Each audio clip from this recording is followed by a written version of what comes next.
A ver, candidata, ¿no cree que tampoco es el mejor camino aferrarse solo a la inversión pública? Porque eso te puede generar un crecimiento ficticio. Porque hay veces que cuando uno puede inyectar, ¿no?, todo el capital por parte del Estado, pero a la larga el componente de la parte privada también es fundamental para el crecimiento de un país. Sí, vamos allí.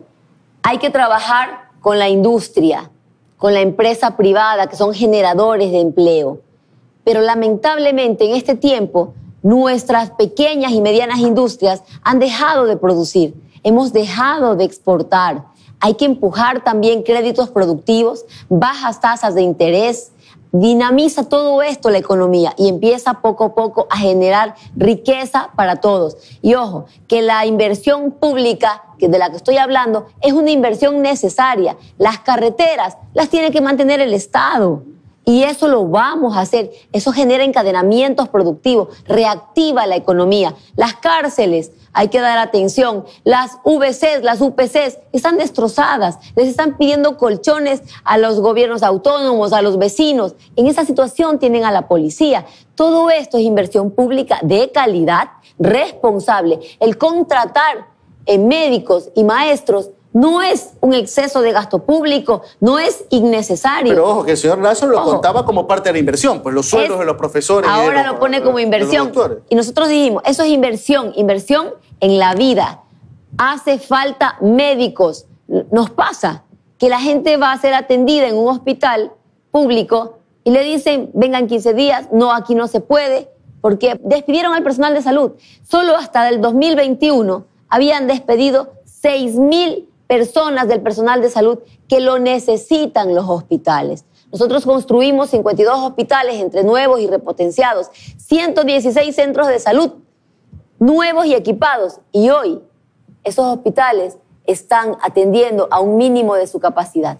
Usted hablaba de todo este desglose que se necesita, ¿no? Que es urgente invertir salud, educación, universidades. Y es lógica la pregunta, ¿de dónde va a sacar el dinero? Porque el panorama de la macroeconomía también está terrible.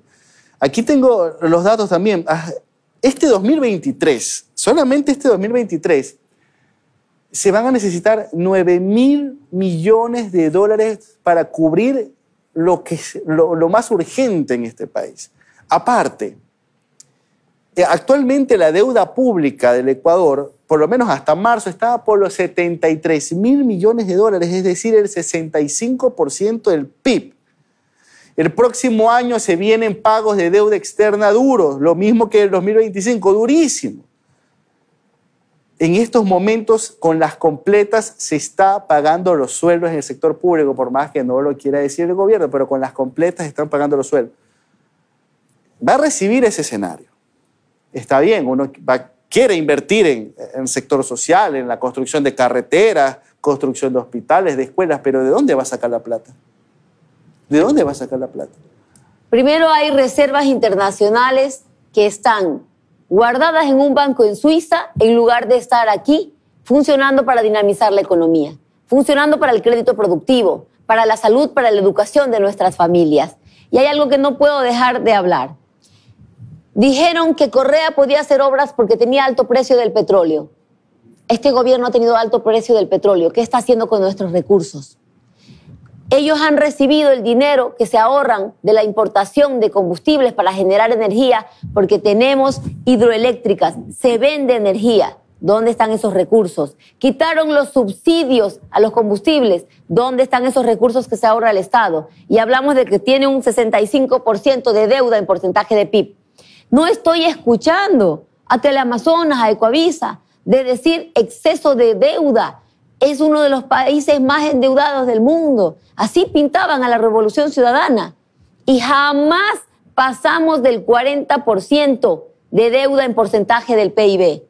Ahora sí, como tú dices, Omar, se pasa del 60% de deuda, pero sin inversión. No hay inversión en carreteras, no hay inversión en infraestructura, no hay inversión en hidroeléctricas, no hay inversión en salud, en educación. ¿Cómo llegaron a endeudar tanto el país sin hacer una obra? nosotros vamos a traer las reservas internacionales y ponerlas a trabajar para el Estado. No todas corresponden al Estado, candidato. Usted sabe que hay una parte de los dineros de los depositantes en el encaje bancario, de lo que se conoce como eso. No todo lo que está afuera se puede coger y traerlo y administrarlo el Estado.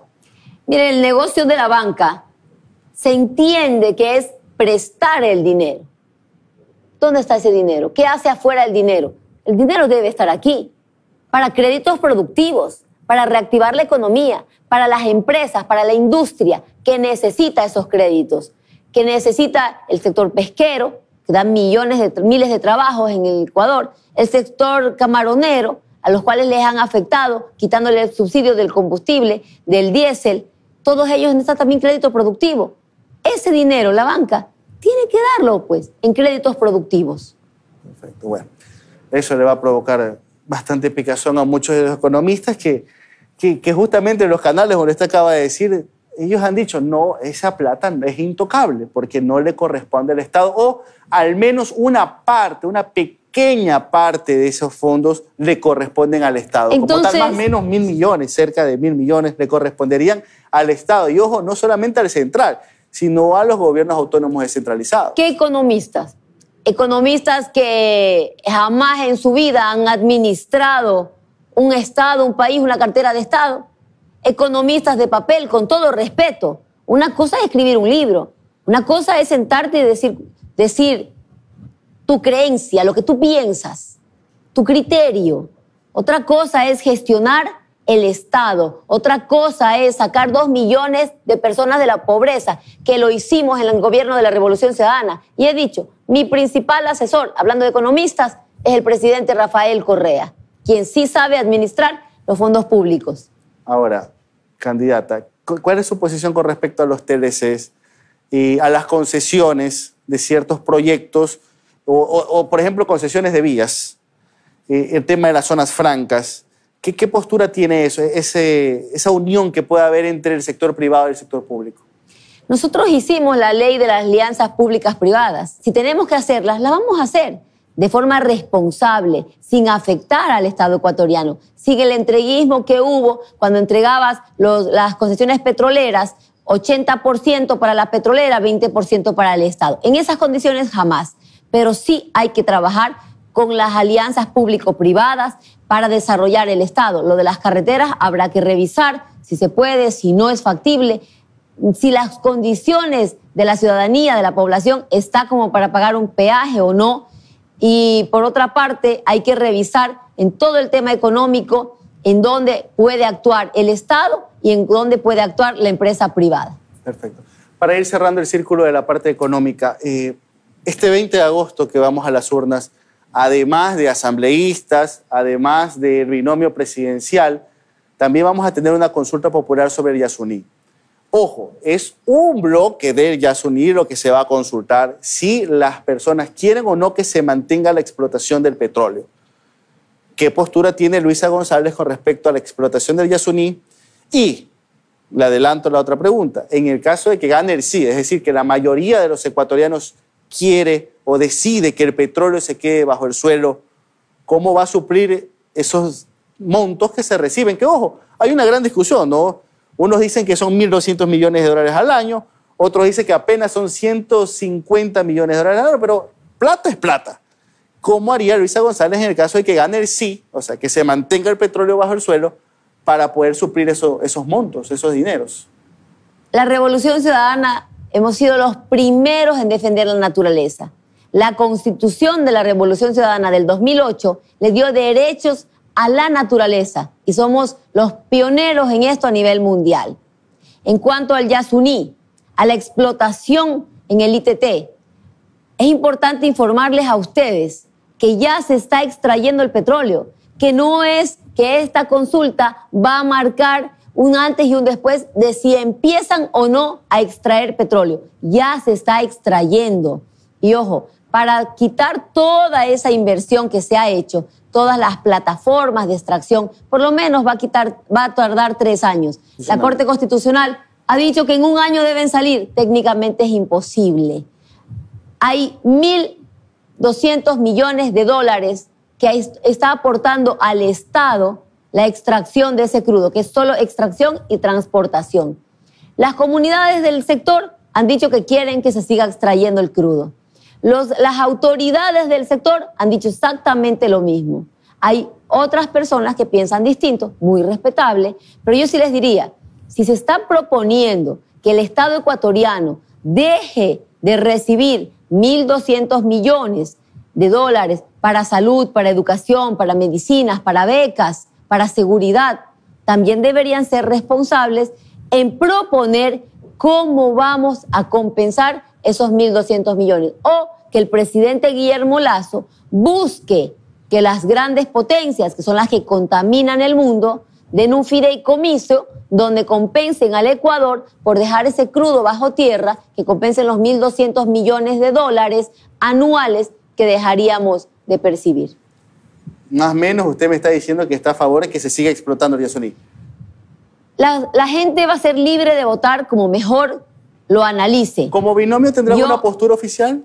Mi postura es cómo vamos a solucionar los problemas de los ecuatorianos si vamos a dejar de percibir 1.200 millones de dólares. Personalmente creo que con una explotación responsable, sin afectar la naturaleza, y que aquí solo es extracción de petróleo. Sale el petróleo, lo pones en los tanques y lo transportas a otros sitios. La intromisión en el sector, en el área, ya está hecha. Ya están ahí los pozos. Pero se puede frenar con esta consulta. Puede ser en un año, como puede ser en 3, pero al menos ya será una voluntad de las urnas como para decir, ya basta, ya ingresaste, pero tienes que salir. ¿Y qué ganamos? Cuidar el pulmón del planeta, el Yasuní. Pero ya está hecha la intromisión en esa área. Ya está hecha las plataformas. Ya están sacando el petróleo y transportándolo a otro sitio. Ya está hecha la inversión en el Yasuní. Y ya ganamos también 1.200 millones de dólares anuales. Y el Estado necesita esos recursos. Por eso yo digo, propongamos qué medida de compensación hay. Aquellas personas que dicen, sí, vamos a dejar el petróleo bajo tierra, también que nos digan de forma responsable de dónde sacamos esos recursos para dar medicinas, becas, seguridad a los ecuatorianos, fuentes de empleo a los ecuatorianos. Okay,